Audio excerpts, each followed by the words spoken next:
Could Brian Kelly be going to Happy Valley?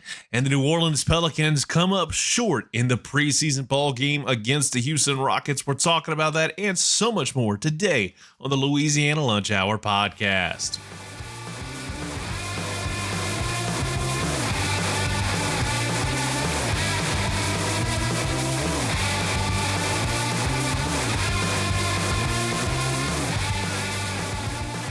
And welcome everyone to another edition of the Louisiana Lunch Hour podcast. Make sure if you haven't already, go ahead and subscribe to us today, wherever you get your podcasts, and also follow us over on our social media platforms on Facebook, X, Instagram, TikTok, especially over on that old YouTube channel. It's really simple to get in touch with us. That is one heck of a way to support what we do here with the Louisiana Lunch Hour podcast. And honestly, I did not expect to be talking about this on October 15th, but here we are on a hump day, on a whistle to whistle Wednesday. Brian Kelly has been one of the names, at least somewhat, being talked about as a person of interest when it comes to the Penn State head coaching vacancy. That is one of the big head coaching vacancies, one of the biggest ones that kind of dropped out of nowhere. Mind you, I think nobody expected, James Franklin's Nittany Lions to go from being top 10 in the country, losing 3 straight, to being out the door. The downfall of that program was very, very rapid. Now you look at what Brian Kelly's been able to do since leaving Notre Dame, coming over to LSU. He's shown himself to be a great head coach. Obviously, the record doesn't show that, especially when you talk to LSU fans. They expect to see national titles within the 3rd season. You look at Nick Saban, you look at Les Miles. Les Miles may have been the goofiest son of a gun imaginable, he still got a national title within 3 years. Coach O. And we all know what happened there. We haven't seen a national championship. We haven't even seen Brian Kelly's Tigers sniff close to that. Obviously, his first year, that program really exceeded expectations by a country mile.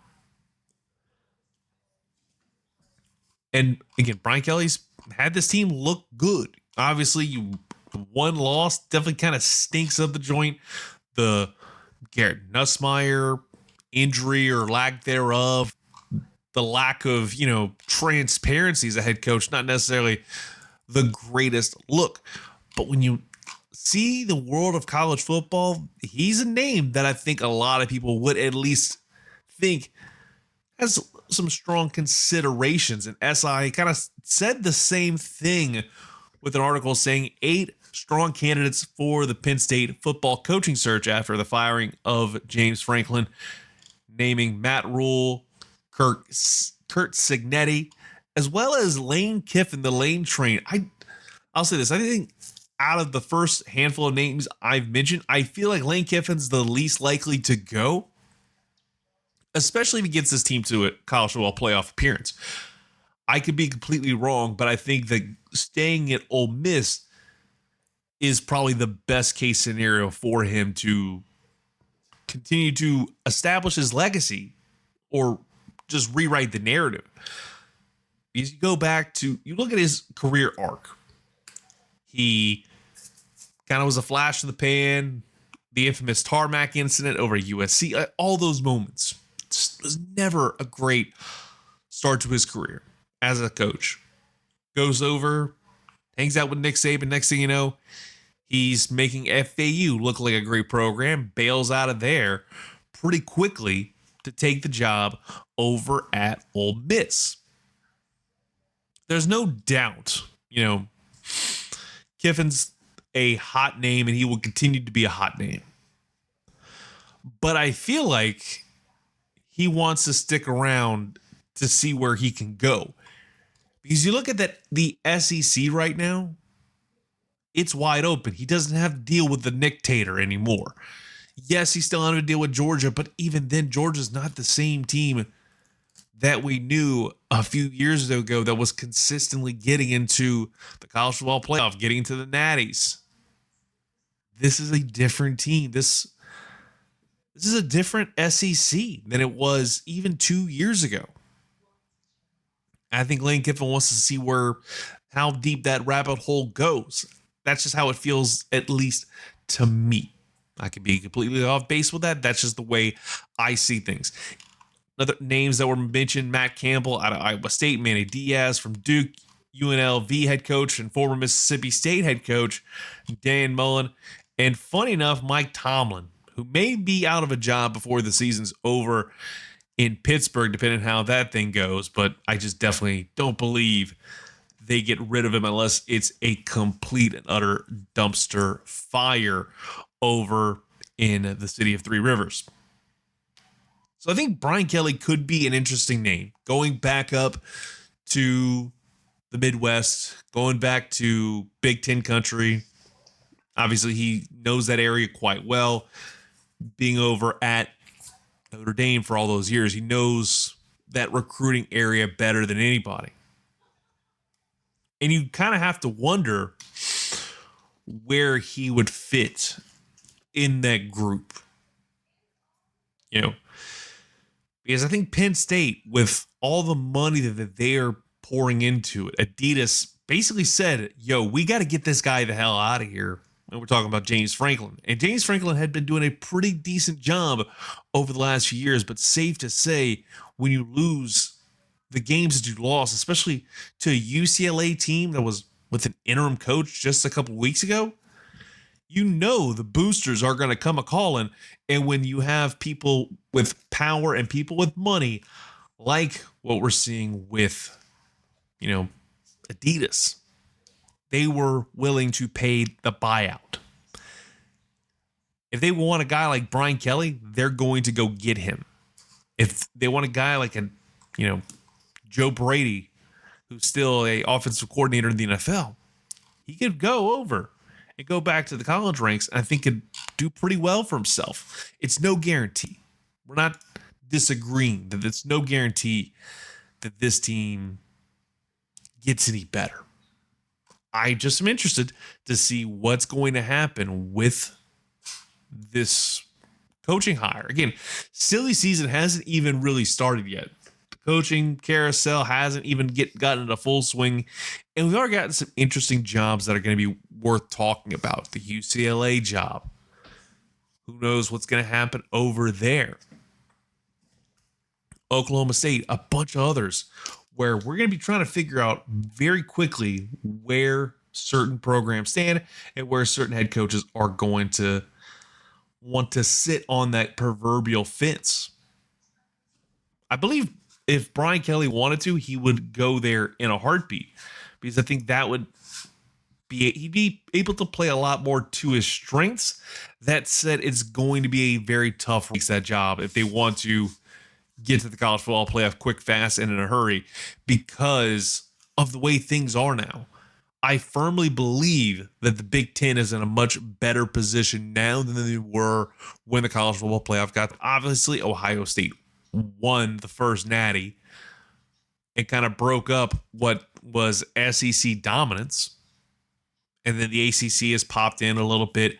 But it feels like the Big Ten is cooking up something special right now, obviously with Ohio State University and maybe, just maybe, Penn State, if we see them make a big move. And I feel like Brian Kelly could be that big splash hire. And I'm sure LSU fans, who have not necessarily been the biggest fan of the Brian Kelly experiment, I've been seeing people saying to fire Brian Kelly when the man only has one loss on his record in 2025. I would get it completely if we were talking about an LSU team that was, let's just say,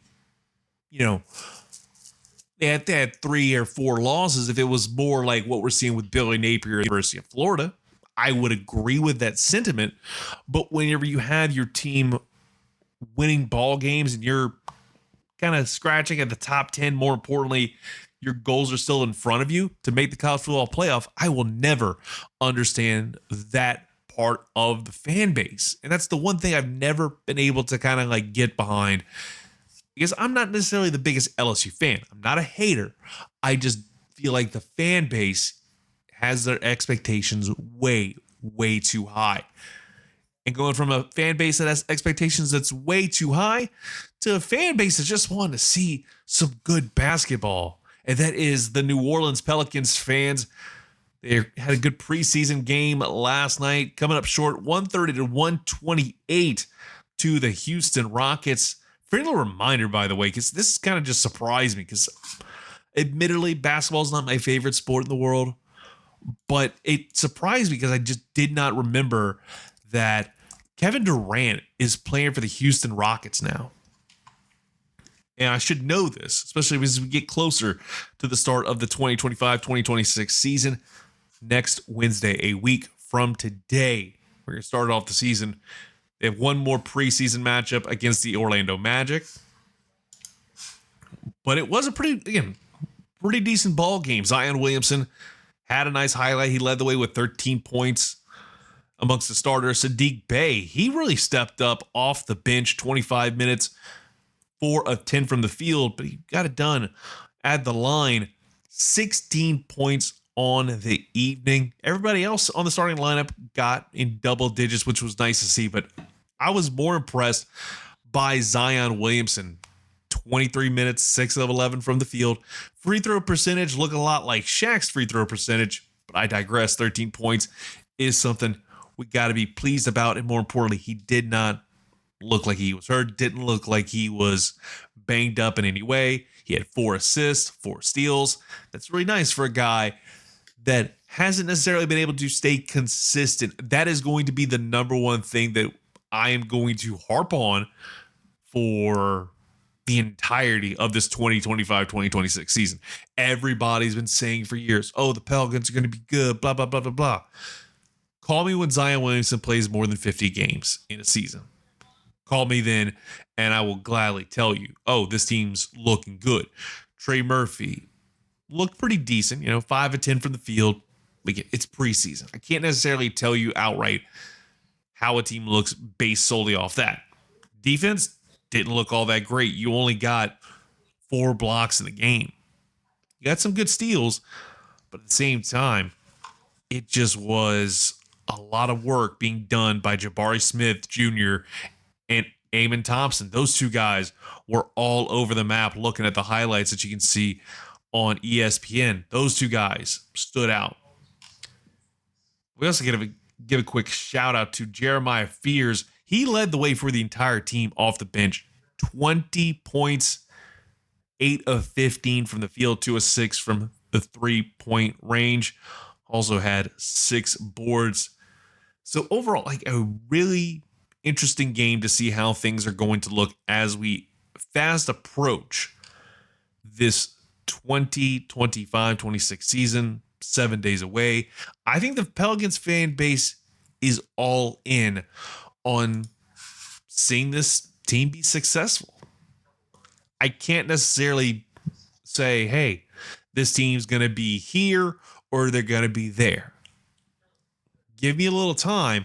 And also, more importantly, I need to see Zion Williamson healthy because I think he is going to be the biggest key in getting that done. I have not been sold on him. That injury he suffered back at Duke, it still has been affecting him. And it's been a big reason why I think there's been some critics of Zion. He's looked out of shape midway through the season. Now he looks good. Again, I'm not going to hate on the guy. As somebody that used to be a little bit more heavy set, it takes a lot to lose that weight. And more importantly, keep it off, especially if you're living in New Orleans where the food is absolutely amazing. Like, you go over there, I guarantee you, he's getting free meals everywhere. So I'm not going to hate on the guy for not being able to, maintain his physique. What I am going to critique is his ability to stay healthy and to stay available. Because I've said it before, I'll say it again. The best ability is availability. And we're available wherever you get your podcasts. We're going to go ahead and wrap up this episode of the Louisiana Lunch Hour podcast in a nice little bow. And until tomorrow, we'll talk to you next time. and we're going to get that much closer to game day right here on the Louisiana Lunch Hour podcast.